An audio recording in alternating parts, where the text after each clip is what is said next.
Hey, bonjour à tous et bienvenue dans cette petite vidéo. Aujourd'hui je vais vous parler des animaux fantastiques, donc je sors d'une avant-première et normalement vous aurez cette vidéo le jour de la sortie du film. C'est une critique sans spoiler bien sûr, comme ça vous pourrez le voir avant d'aller voir le film. Et du coup je vais vous donner mon avis sur le film et après une petite critique cinématographique on va dire, parce que je connais pas du tout l'univers d'Harry Potter, enfin je connais l'univers d'Harry Potter à travers les films et à travers quelques vidéos que j'ai vues sur internet, notamment sur la chaîne YouTube de Nini 9 3 quarts.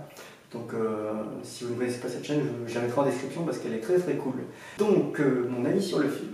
Alors j'ai beaucoup aimé le film, vraiment beaucoup.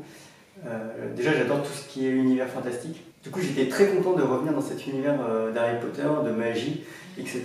Et je trouve qu'on est très rapidement emmené dans cet univers de magie justement. Et on retrouve tout de suite nos marques, les sorts, les machins, les baguettes, évidemment. Enfin, les fans en tout cas seront ravis. Le personnage de Newt Scamander est très intéressant. Alors en français il s'appelle Norbert Dragono je crois. C'est un je crois que c'est un magizoologiste. Enfin il n'a pas encore ce titre de magizoologiste, mais il est déjà en tout cas sur cette voie. Et on le ressent beaucoup, on sent beaucoup son côté scientifique.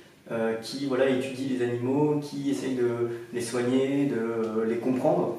Et je trouve ça vraiment agréable de sentir ça. Après, c'est un personnage qui reste assez timide, je vais dire.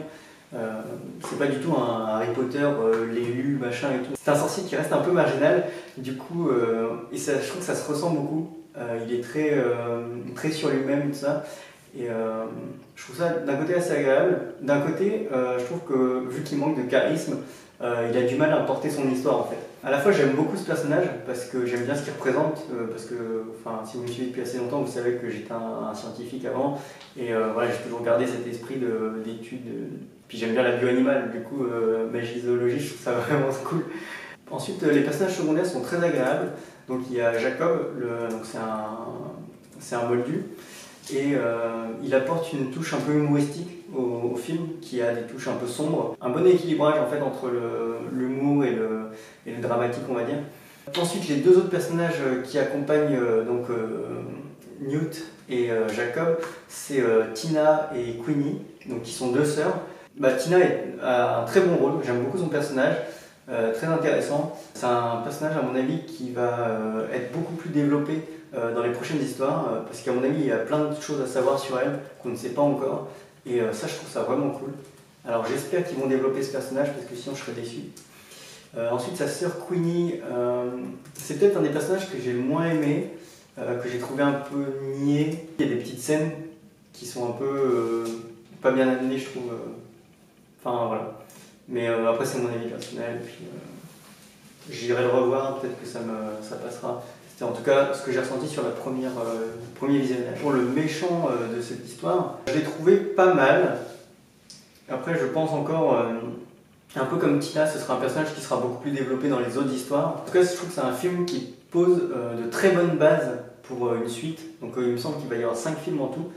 Donc voilà, j'ai hâte de voir ces 5 films. Je pense que ce sera plutôt une œuvre à juger sur son intégralité et non sur un film, puisque je pense que celui-là, voilà, il est là vraiment juste pour poser les bases de cette histoire qui est beaucoup plus complexe. En dernière partie, je vais un peu faire une analyse entre guillemets de ce film.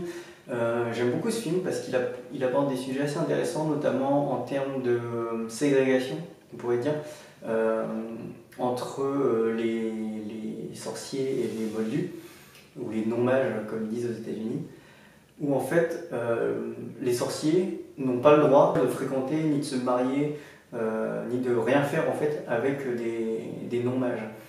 Et du coup je trouve qu'il y a vraiment cette sorte de ségrégation comme ça, comme si les non-mages étaient inférieurs vraiment. C'est assez intéressant que ce soit abordé dans le film, surtout que le film sort à une époque voilà, où il y a pas mal de problèmes aux États-Unis, on va dire, au niveau du racisme et tout ça. Donc je trouve ça assez intéressant qu'ils abordent ce genre de questions. Ensuite, il y a tout le côté avec les animaux et du coup la nature, on va dire, qui est abordé. Donc le fait de protéger les animaux au lieu de les chasser et de les détruire. On voit aussi que même chez les sorciers, les animaux ils sont utilisés comme pour faire des potions, pour faire voilà, ils sont utilisés pour faire des trucs comme nous on fait. Il y a toute une transposition en fait de notre monde dans le monde des sorciers qui est assez intéressante à analyser dans ce film. Bon, je pense qu'on va s'arrêter là. Si je devais donner une note à ce film, je lui donnerais un petit 16 sur 20 parce qu'il m'a vraiment plu. Après il y a quelques petites notes négatives.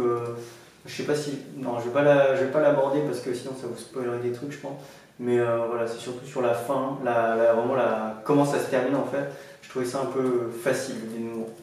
Mais on en reparlera en live ou comme ça quand vous aurez tous vu le film, ce sera plus sympa. En tout cas, merci d'avoir regardé cette vidéo et je vous dis à très bientôt pour un prochain live ou une prochaine vidéo.